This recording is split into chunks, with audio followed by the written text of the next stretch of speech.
Soumyashree special YouTube ಚಾನಲ್ಗೆ ಸ್ವಾಗತ. ಮೊದಲಿಗೆ ಸ್ಟವ್ ಆನ್ ಮಾಡೋಣ. 2 ರಿಂದ 3 ಸ್ಪೂನ್ ತುಪ್ಪ ಹಾಕ್ತಾ ಇದ್ದೀನಿ.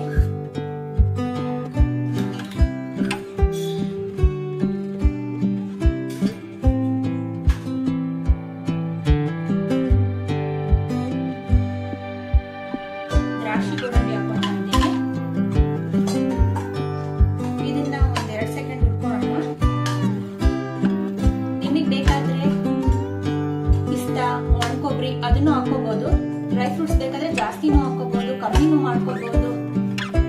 ಕಲರ್ ಬರೋ ತನಕ ಫ್ರೈ ಮಾಡ್ಕೋಬೇಕು. ದ್ರಾಕ್ಷಿನ ಕೊನೆಗೆ ಹಾಕೊಳ್ಳೋಣ, ಯಾಕಂದ್ರೆ ದ್ರಾಕ್ಷಿ ಬೇಗನೆ ಫ್ರೈ ಆಗ್ಬಿಡುತ್ತೆ. ದ್ರಾಕ್ಷಿ ಹಾಕೊಂಡಿದ್ದೀನಿ.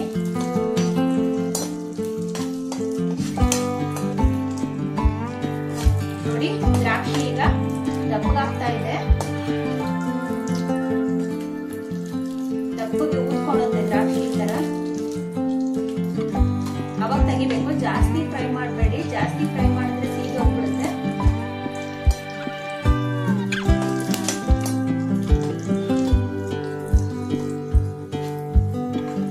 ಇದನ್ನ ಒಂದು ಪ್ಲೇಟಿಗೆ ತಕ್ಕೊಳ್ಳೋಣ.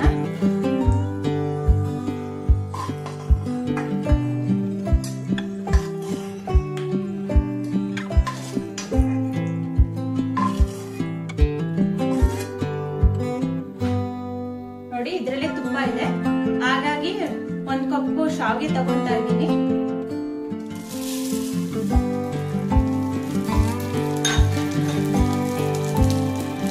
ನಾನ್ ತಗೊಂಡಿರೋದು ರೋಸ್ಟೆಡ್ ಶಾವಿಗೆ. ಇದನ್ನ 1 ಸೆಕೆಂಡ್ ಫ್ರೈ ಮಾಡ್ಕೊಂಡ್ರೆ ಆಯ್ತು. ಅನ್ರೋಸ್ಟೆಡ್ ಶಾವಿಗೆ ಬರುತ್ತೆ, ಅದನ್ನ ಗೋಲ್ಡನ್ ಕಲರ್ ಬರೋವರೆಗೂ ಫ್ರೈ ಮಾಡ್ಕೋಬೇಕಾಗುತ್ತೆ. ನೋಡಿ, ಶಾವಿಗೆ ಫ್ರೈ ಆಗಿದೆ. ಇದಕ್ಕೆ ಹಾಲು ಹಾಕೋಣ. ಫ್ರೈ ಆಗಿದೆ.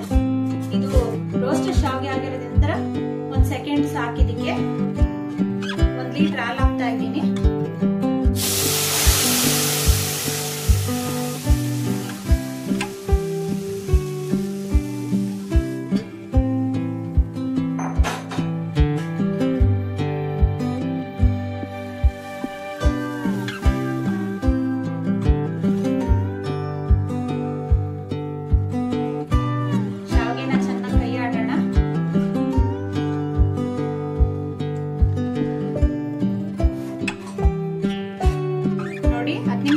ಶಾವಿಗೆ ಈ ತರ ಮುಟ್ ನೋಡ್ಬೇಕು. ನೋಡಿ, ಬೆಂದಿದೆ. ಈ ತರ ಬೆಂದಿದೆ. ಇದು ಶಾವಿಗೆ ದಪ್ಪ ಆಗಿದೆ.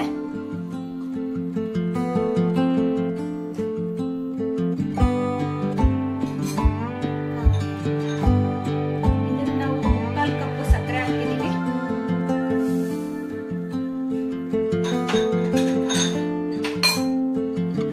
ಉಳಿದಂತ ದ್ರಾಕ್ಷಿ ಗೋಡಂಬಿ ಹಾಕ್ತಿದ್ದೀನಿ.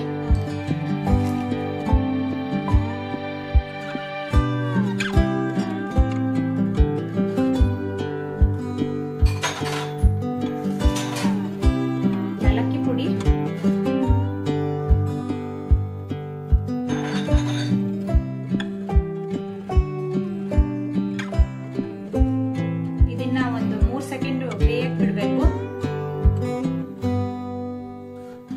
ಸಕ್ಕರೆ ಎಲ್ಲ ಕರಗಬೇಕು.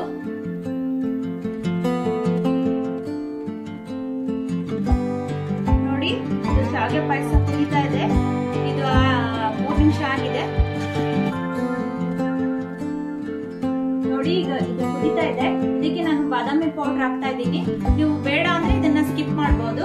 ಬಾದಾಮಿ ಪೌಡರ್ನ ನಾನೊಂದ್ 2 ಸ್ಪೂನ್ ಹಾಕೊಳ್ತಾ ಇದ್ದೀನಿ. ಇದು ಬಾದಾಮಿ ಪುಡಿ ಹಾಕೋದ್ರಿಂದ ಶಾವಿಗೆ ಪಾಯಸ ತುಂಬಾ ಟೇಸ್ಟ್ ಆಗುತ್ತೆ, ತುಂಬಾ ರುಚಿ ಇರುತ್ತೆ.